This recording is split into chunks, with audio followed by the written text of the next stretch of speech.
வணக்கம். இப்ப லேட்டஸ்ட்டா வெளியா இருக்கக்கூடிய ஒரு செய்தி என்னன்னா, இஸ்ரேலிய பிரதமர் பெஞ்சமின் நெட்னியாகுவுக்கு இன்டர்நேஷனல் கிரிமினல் கோர்ட் ஒரு அரெஸ்ட் வாரண்ட்ட இந்த வாரம் இஷ்யூ பண்ணுவாங்க அப்படின்ற மாதிரியான செய்திகள் பார்த்தோம்னா, சர்வதேச ஊடகங்கள்ல அதிகமா வெளியாயிட்டு இருக்கு. இந்த விஷயம் மட்டும் நடந்ததுன்னா, அது பெஞ்சமின் நெட்னியாவுக்கு பெரிய ஒரு அவமானமா இருக்கும். ஏன்னா, ஏற்கனவே பெஞ்சமின் நெட்னியாகு அவர்களுக்கு ஏகப்பட்ட பிரச்சனைகள் போயிட்டு இருக்கு. இஸ்ரேலுக்குள்ள அவருக்கு நெறைய பிரச்சனைகள் இருக்கு. மக்கள் அவருக்கு எதிரா போராடிட்டு இருக்காங்க. பெஞ்சமின் நெட்னியாகு பதவி விலகணும் அப்படின்ற கோரிக்கைகளை அவங்க முன்வைக்கிறாங்க. அது மட்டும் இல்லாம சர்வதேச அளவுல முக்கியமான நாடுகள்ல இஸ்ரேலுக்கு எதிராகவும் இஸ்ரேலோட இந்த போருக்கு எதிராகவும் நிறைய பேர் பார்த்தோம்னா போராடிட்டு இருக்காங்க. அது போக இந்த போரும் இஸ்ரேல் எதிர்பார்த்தது போல நடக்கல. பெஞ்சமின் நெட்னியாகு எதிர்பார்த்தது போல நடக்கல. ஹமாஸ் அவங்களால முழுமையா தோற்கடிக்க முடியல. ஹமாஸ் கையில இன்னமும் இஸ்ரேலி ஹாஸ்டேஜஸ் நிறைய பேர் இருக்காங்க. ஸோ எல்லா இடங்கள்லையும் பார்த்தோம்னா பெஞ்சமின் நெட்னியாவுக்கு ஏகப்பட்ட தோல்விகள். இப்ப இன்டர்நேஷனல் கிரிமினல் கோர்ட்டும் அவருக்கு சமன் பண்ண வாய்ப்பு இருக்கு அப்படின்ற மாதிரி நியூஸ் வருது. ஸோ இப்ப நடக்கக்கூடிய விஷயங்கள்லாம் வச்சு பார்க்கும்போது பெஞ்சமின் நெட்னியாகுவோட கழுத்தை சுத்தி இருக்கக்கூடிய கயிறு பார்த்தோம்னா ஸ்லோவா டைட் ஆயிட்டே இருக்கிற மாதிரி தான் தெரியுது. ஸோ வரக்கூடிய நாட்கள் பெஞ்சமின் நெட்னியாகுவுக்கு ரொம்ப கடினமான நாட்களா இருக்க போகுது. சீக்கிரமா அவரு பதவி விலக வேண்டிய ஒரு சூழலும் ஏற்படலாம். அது மட்டும் இல்லாம அவரு ஜெயிலுக்கு போறதுக்கான வாய்ப்புகளும் அதிகமா இருக்கு. இப்ப நம்ம ஃபர்ஸ்டே பார்த்தது போல இன்டர்நேஷனல் கிரிமினல் கோர்ட் அவருக்கு ஒரு அரெஸ்ட் வாரண்ட்டை இஷ்யூ பண்ணுவாங்க அப்படின்ற மாதிரியான நியூஸ் வந்துட்டு இருக்கு. இன்கேஸ் அவங்க ஒரு அரெஸ்ட் வாரண்ட்டை இஷ்யூ பண்றாங்கன்னா என்ன நடக்கும் அப்படின்ற விஷயங்களை பார்ப்போம். ஸோ இது ஒரு பெரிய விஷயம் கிடையாது. அவங்க அரெஸ்ட் வாரண்ட்டை இஷ்யூ பண்ணாலும் பெஞ்சமின் நெட்னியாகு சிறைக்கு போவார் அப்படின்றதெல்லாம் ஒன்றும் கிடையாது. பட் இதுல முக்கியமான விஷயம் என்னன்னா, ஃபர்ஸ்ட் ஆஃப் ஆல் இது இஸ்ரேலுக்கு பெரிய ஒரு அவமானம். பெஞ்சமின் நெட்னியாகுவுக்கும் இது பெரிய ஒரு அவமானம். ஏன்னா பெஞ்சமின் நெட்னியாகு பத்தி பேசும்போது அவர் பெரிய மிஸ்டர் செக்யூரிட்டிம்பாங்க. இஸ்ரேலியே longest serving prime minister. So அப்படிப்பட்ட ஒரு தலைவருக்கு ஒரு அரெஸ்ட் வாரண்ட்டை இன்டர்நேஷனல் கிரிமினல் கோர்ட் இஷ்யூ பண்றாங்கன்னா அது இஸ்ரேலுக்கும் பெஞ்சமின் நெட்னியாவுக்கும் பெரிய ஒரு அவமானம். இது பாயிண்ட் நம்பர் 1. பாயிண்ட் நம்பர் 2 என்னன்னு பார்த்தோம்னா, இப்ப இஃப் இன் கேஸ் அவங்க ஒரு அரெஸ்ட் வாரண்ட்டை இஷ்யூ பண்றாங்கன்னா பெஞ்சமின் நெட்னியாகுனால நிறைய நாடுகளுக்கு போக முடியாது. ஏன்னா இந்த இன்டர்நேஷனல் கிரிமினல் கோர்ட் பொறுத்தளவுல ஏறக்குறைய 120 மெம்பர்ஸ் பார்த்தோம்னா இந்த கோர்ட்ல இருக்காங்க. 120 நாடுகள் இந்த இன்டர்நேஷனல் கிரிமினல் கோர்ட்டோட மெம்பர்ஸா இருக்காங்க. ஸோ அந்த நாடுகளுக்கு பெஞ்சமின் நெட்னியாகு அவர்கள் போக முடியாது. இப்ப புட்டினுக்கும் பார்த்தோம்னா அதே கண்டிஷன் தான். அவருக்கும் international criminal court arrest warrant issue பண்ணியிருக்காங்க. ஸோ அவருனாலையும் பார்த்தோம்னா ஏகப்பட்ட நாடுகளுக்கு போக முடியாது. இது ஒரு பெரிய ஒரு தலைவருக்கு, ஒரு பெரிய ஒரு நாட்டோட தலைவருக்கு பெரிய ஒரு சிக்கலான ஒரு சூழலை ஏற்படுத்தும். ஏன்னா இப்போ ஒரு நாட்டோட தலைவரா இருக்கக்கூடியவர் நிறைய நாடுகளுக்கு விசிட் பண்ணும், நிறைய தலைவர்களை மீட் பண்ணும். அப்பதான் அவங்களை கன்வின்ஸ் பண்ண முடியும், அவங்களை இன்ஃப்ளூயன்ஸ் பண்ண முடியும், இந்த விஷயங்கள்லாம் பண்ண முடியும். ஸோ அந்த வகையில பார்த்தோம்னா இது பெஞ்சமின் நெட்டன்யாகு அவர்களுக்கு பெரிய ஒரு பின்னடைவு தான். ஏன்னா நெத்தன்யாகுவை பொறுத்தளவுல உலகம் முழுக்க அவருக்கு நிறைய செல்வாக்கு உண்டு. பெரிய லெவல்ல மற்ற நாடுகளை இன்ஃப்ளூயன்ஸ் பண்ணக்கூடிய கெப்பாசிட்டி உள்ள ஒரு தலைவர். ஸோ இப்ப அவர்னால மற்ற நாடுகளுக்கு டிராவல் பண்ண முடியாது அப்படின்ற ஒரு சூழல் ஏற்படும் போது பெஞ்சமின் நெட்டன்யாகுவோட இன்ஃப்ளூயன்ஸ் பார்த்தோம்னா கம்மியாகிறதுக்கு வாய்ப்பு இருக்கு. இதுல இன்னொரு முக்கியமான விஷயம் என்னன்னா, அமெரிக்கா ஐசிசியோட மெம்பர் கிடையாது, இன்டர்நேஷனல் கிரிமினல் கோர்ட்டோட மெம்பர் கிடையாது. ஸோ அந்த வகையில யூஎஸ் கூட இதுக்கு முன்னாடி எப்படி பெஞ்சமின் நெட்டன்யாகு க்ளோஸா இருந்தாரோ அதே விஷயம் கண்டினியூ ஆகும். ஸோ அதை எந்த வகையிலும் இது பாதிக்காது. இனி அடுத்த கேள்வி என்னன்னா, இப்ப ஐசிசியை பொறுத்தளவுல அவங்க ஒரு அரெஸ்ட் வாரண்ட் அவங்க இஷ்யூ பண்றாங்கன்னா ஏன் இந்த அரெஸ்ட் வாரண்ட்டை இஷ்யூ பண்றாங்க அப்படின்ற ஒரு கேள்வி இருக்கு. நம்ம எல்லாருக்கும் தெரியும், இப்ப ஹமாஸுக்கும் இஸ்ரேலுக்கும் இடையே போர் நடந்துட்டு இருக்கு காசா ஸ்ட்ரிப்ல.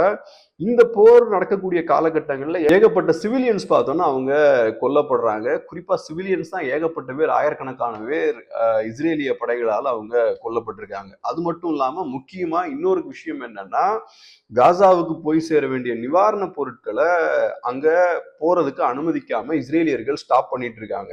ஸோ இதுவும் பார்த்தோம்னா பெரிய ஒரு மிஸ்டேக். ஸோ இஸ்ரேல் தரப்புல இதுவும் ஒரு வார் கிரைம் தான். இந்த விஷயங்கள்லாம் அவங்க செய்யறனால அவங்களுக்கு எதிராக அரெஸ்ட் வாரண்ட்டை இப்ப ஐசிசி இஷ்யூ பண்ணுவாங்க அப்படின்ற மாதிரியான ஒரு சூழல் இருக்கு. இப்ப இது போக பெஞ்சமின் நெட்டன்யாகு அவர்களுக்கு இஸ்ரேல்லையும் ஏகப்பட்ட பிரச்சனைகள் இருக்கு. முக்கியமா அவர் மேல 3 ஸ்ட்ராங்கான வழக்குகள் போடப்பட்டிருக்கு.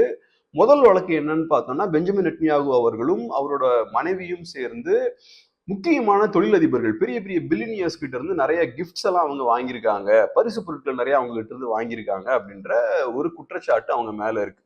ரெண்டாவது என்னன்னு பார்த்தோம்னா, பெஞ்சமின் நெட்டன்யாகு அவர்களுக்கு ஒரு நல்ல ஒரு பெரிய ஒரு கெட்ட ஸ்கில் ஒன்று இருக்கு.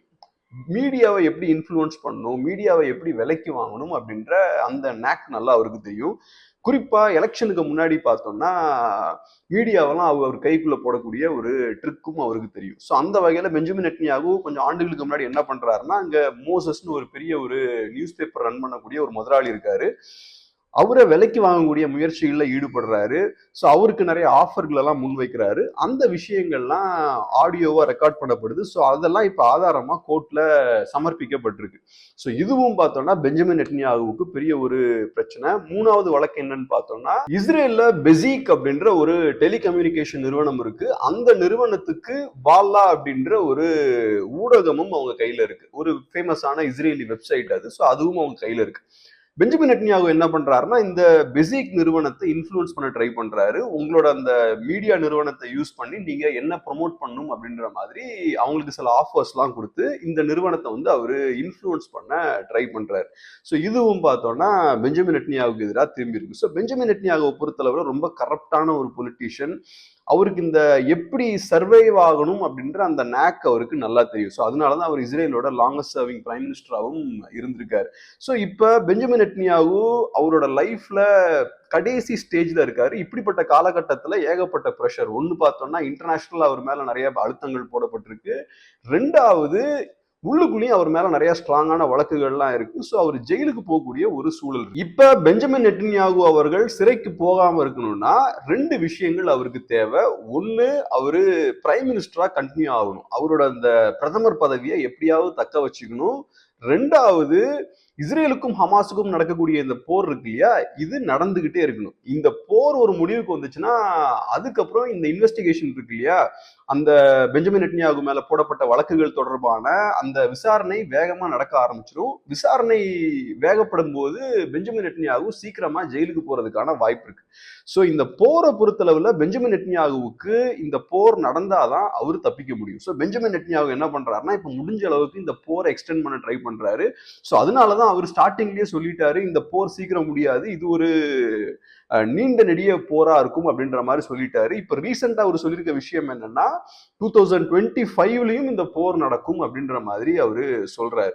சோ இப்ப போர் கண்டினியூஸா நடக்கணும்னா பெஞ்சமின் நெட்டன்யாகு பிரைம் மினிஸ்டரா இருக்கணும். அவர் பிரைம் மினிஸ்டரா இருந்தாதான் இந்த போரை வந்து எக்ஸ்டெண்ட் பண்ணி கொண்டு போக முடியும். அது மட்டும் இல்லாம பெஞ்சமின் நெட்டன்யாகு அவர்கள் பிரைம் மினிஸ்டரா இருக்கும்போது விசாரணையை அவர்னால இன்ஃப்ளூயன்ஸ் பண்ண முடியும். அவர் ஏதோ ஒரு வகையில அவரோட பவரை யூஸ் பண்ணி நடக்கக்கூடிய அந்த இன்வெஸ்டிகேஷனை ஏதோ ஒரு வகையில இன்ஃப்ளூயன்ஸ் பண்ண முடியும். ஏன்னா ஒரு நல்ல எக்ஸாம்பிள் என்னன்னா, 2023ல நம்ம எல்லாம் கேள்விப்பட்டிருப்போம், ஜுடிஷியல் ரிஃபார்ம்ஸ் வந்து அவர் கொண்டு வர ட்ரை பண்றாரு. ஸோ ஜுடிஷியல் ரிஃபார்ம்ஸை பொறுத்தளவுல அதை யூஸ் பண்ணி பெஞ்சமின் நெட்டன்யாகு என்ன பண்ண ட்ரை பண்றாருன்னா, சுப்ரீம் கோர்ட்டோட பவர்ஸை கம்மி பண்ண ட்ரை பண்றாரு.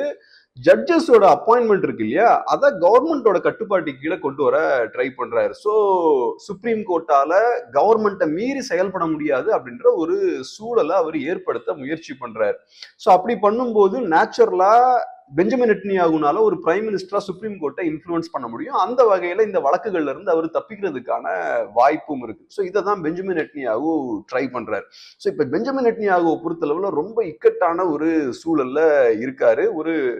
ஒரு மீம் ஒண்ணு, ஒரு போட்டோ நான் கொஞ்ச நாளுக்கு முன்னாடி ஒண்ணு பார்த்தேன். ஒரு மரம் இருக்கு, அந்த மரத்தோட கிளையில வந்து ஒருத்தர் தொங்கிட்டு இருக்காரு. கீழே ஒரு நதி போகுது, அதுல பார்த்தோம்னா ஏகப்பட்ட முதலைகள் இருக்கு. ஸோ அவர் அந்த நதியிலையும் குதிக்க முடியாது, மரத்துல இருந்தும் கீழே இறங்கி வர முடியாது. ஏன்னா அந்த மரத்தை சுத்தி பார்த்தோம்னா ஒரு பெரிய ஒரு பாம்பு அதை சுத்தி இருக்கு. ஸோ அந்த வகையில மரத்துல இருந்தும் இறங்க முடியாது, அவர் நடுவுலயே மாட்டிட்டு இருக்காரு. ஸோ இப்ப பெஞ்சமின் நெட்டன்யாகு அவர்களும் அந்த மாதிரி தான் அவரு மாட்டிட்டு இருக்காரு. பெஞ்சமின் நெட்டன்யாகுனால பதவி ரிசைன் பண்ணிட்டு வெளில போக முடியாது. ஏன்னா அவர் பதவியை ரிசைன் பண்ணாருன்னா அவரு சீக்கிரமா ஜெயிலுக்கு போவாரு. பட் ரோட்ல மக்கள் போராடிட்டு இருக்காங்க, நீங்க ரிசைன் பண்ணியே தீரணும் அப்படின்ற மாதிரி. சோ பெஞ்சமின் நெட்டன்யாகு அவர்களை பொறுத்தளவுல ரொம்ப இக்கட்டான ஒரு சூழ்நிலையில அவர் இருக்காரு. அவரோட ஃபியூச்சர் பார்த்தோம்னா ரொம்ப பிரைட்டா இல்ல. பட் இருந்தாலும் பெஞ்சமின் நெட்டன்யாகு அவர்களோட சாப்டர் முடிஞ்சிருச்சு அப்படின்ற மாதிரி நம்ம அவரை ஒதுக்கிலாம் தள்ளிட முடியாது. ஏன்னா ரொம்ப ஷூடான, ரொம்ப ஷார்ப்பான பொலிட்டீஷியன் அவரு, ரொம்ப கன்னிங்கான பொலிட்டீஷியன். எப்படி நம்ம சர்வைவ் ஆகணும் அப்படின்ற அந்த நேக் வந்து அவருக்கு தெரியும். பொதுவா பொலிட்டீஷியன்ஸ், ரொம்ப ஃபேமஸான பொலிட்டீஷியன்ஸ் பார்த்தோம்னா இந்த வித்தையில அவங்க ரொம்ப பெரிய மாஸ்டர்ஸா இருப்பாங்க.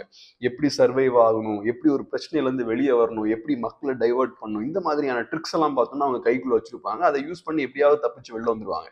இப்ப பெஞ்சமின் நெட்டன்யாகுவே பாருங்களேன், அவருக்கு இந்த மாதிரி ஏகப்பட்ட பிரச்சனைகள் இருக்கு. ஏன்னா அவர் ரொம்ப கரப்டான, ரொம்ப மோசமான ஒரு ஊழல்வாதி. பட் இந்த பிரச்சனைகள்ல இருந்து அவர் தப்பிச்சு வெளில வர்றதுக்காக ஆயிரக்கணக்கான மக்களை இப்ப அவர் காசால கொன்னுட்டு இருக்காரு. அது மட்டும் இல்லாம இந்த பிரச்சனையை எக்ஸ்பேண்ட் பண்றதுக்காக, இந்த போரை விரிவுபடுத்துறதுக்காக ஈரான் மேல ஒரு தாக்குதல் நடத்துறாரு. ஈரானோட கான்சுலேட் அவரு சிரியால அட்டாக் பண்றாரு, டமாஸ்கஸ்ல அட்டாக் பண்றாரு. ஸோ அவங்க கூடயும் பிரச்சனைக்கு போறாரு. அப்புறம் பேச்சுவார்த்தை நடந்துகிட்டு இருக்கும் போதே இஸ்மாயில் ஹனியாவோட மகன்கள் அப்புறம் பேரன்கள்லாம் டிராவல் பண்ண அந்த வீக்ல வந்து அவர் டார்கெட் பண்றாரு. ஸோ அவரோட எண்ணமே என்னன்னா இந்த போரை விரிவுபடுத்தணும் அப்படின்றதுதான் பெஞ்சமின் நெட்டன்யாகுவோட பிளானா இருக்கு. ஸோ இப்ப நான் சொன்னது போல பெஞ்சமின் நெட்டன்யாகுக்கு ஏகப்பட்ட பிரச்சனைகள் இருக்கு. இந்த பிரச்சனைகள்ல இருந்து அவர் வெளியே வர்றதுக்கு ஒரு ஹோப் இருக்கு. ஒருத்தர் நினைச்சா அவரை காப்பாத்தலாம் அப்படின்ற மாதிரியும் சொல்றாங்க. அந்த மனிதர் யாருன்னா ட்ரம்ப். ஸோ இப்ப அமெரிக்கன் எலெக்ஷன்ஸ் வந்து நெருங்கிக்கிட்டே இருக்கு. வரக்கூடிய ஜனாதிபதி தேர்தலில் ட்ரம்ப் ஜெயிச்சிட்டாருன்னா மேபி பெஞ்சமின் நெட்டன்யாகு தப்பிக்கிறதுக்கு வாய்ப்பு இருக்கு அப்படின்ற மாதிரியும் சொல்றாங்க. ஏன்னா ட்ரம்ப்பை பொறுத்தளவுல சில நேரங்கள் அவர் பெஞ்சமின் நெட்டன்யாகு டஃபா டீல் பண்ணாலும் ஓரளவுக்கு நல்ல அண்டர்ஸ்டாண்டிங் இந்த ரெண்டு தலைவர்களுக்கும் இருக்கு. குறிப்பா சொல்லணும்னா ட்ரம்ப் ஆட்சி காலத்துலதான் 2017ஆம் ஆண்டு அமெரிக்கா ஜெருசலமை இஸ்ரேலோட தலைநகரமா அவங்க அபிஷியலா அங்கீகரிக்கிறாங்க. அது மட்டும் இல்லாம பஹ்ரைன், அப்புறம் யுஏஇ, மொராக்கோ, சூடான் இந்த மாதிரி நாடுகளோட இஸ்ரேல் வந்து அமைதி ஒப்பந்தமும் இந்த காலகட்டங்கள்ல தான் கையெழுத்திடுறாங்க. ஏறக்குறைய 2020 இந்த காலகட்டங்கள்ல அமைதி ஒப்பந்தங்கள் இந்த நாடுகளோட அவங்க கையெழுத்திடுறாங்க. ஸோ அந்த வகையில பார்க்கும்போது ட்ரம்ப் இருக்கும்போது அவரு இஸ்ரேலுக்கு ஃபேவரபிளா இருந்திருக்காரு. அதே மாதிரி பெஞ்சமின் நெட்டன்யாகுவுக்கும் ஃபேவரபிளா இருந்திருக்காரு. ஸோ சிலர் என்ன சொல்றாங்கன்னா மேபி ட்ரம்ப் வந்தாருன்னா, ட்ரம்ப் வந்து ஒரு பிரசிடென்ட் ஆகிறாருன்னா அவரு இங்க இஸ்ரேல்லையும் ஒரு ரைட் விங் லீடர் இருக்கிறது அவர் விரும்புவாரு. உலகம் முழுக்க ட்ரம்ப்புக்கு ஒரு ரைட் விங் லீடர் தான் நல்லா வசதியா இருக்கும். அந்த வகையில இஸ்ரேல்லையும் ஒரு ரைட் விங் லீடர் இருந்தா நல்லா இருக்கும் அப்படின்ற மாதிரி யோசிப்பாரு. ஸோ அந்த வகையில அவரு பெஞ்சமின் நெட்டன்யாகு கீழே விழறதை அவர் அலோவ் பண்ண மாட்டார். ஏதோ ஒரு வகையில பெஞ்சமின் நெட்டன்யாவுக்கு பேக்கப் கொடுப்பார் அப்படின்ற மாதிரியும் சொல்றாங்க. ஸோ அதுல எந்த அளவுக்கு உண்மை இருக்குன்னு தெரியல, நம்ம வெயிட் பண்ணி தான் பார்க்கணும். பட் ஒரு விஷயம் என்னன்னா இப்போதைக்கு பெஞ்சமின் நெட்டன்யாகு அவர்களுக்கு நேரம் சரியில்லை. ஸோ அதுல யாருக்கும் எந்த மாற்று கருத்தும் இருக்க முடியாது. எவ்வளவு நாள் தாக்கு பிடிப்பார் அவரு அப்படின்ற விஷயத்த நம்ம பொறுத்திருந்து தான் பார்க்கணும். ஸோ நம்ம பொறுத்திருந்து பார்ப்போம் என்ன நடக்குதுன்றத. இந்த வீடியோ உங்களுக்கு யூஸ்ஃபுல்லா இருந்திருக்கும் நம்புறோம். உங்களோட வியூஸையும் கண்டிப்பா கமெண்ட் செக்ஷன்ல ஷேர் பண்ணுங்க. அதே போல சேனலையும் சப்ஸ்கிரைப் பண்ண மறந்துடாதீங்க. ரொம்ப நன்றி.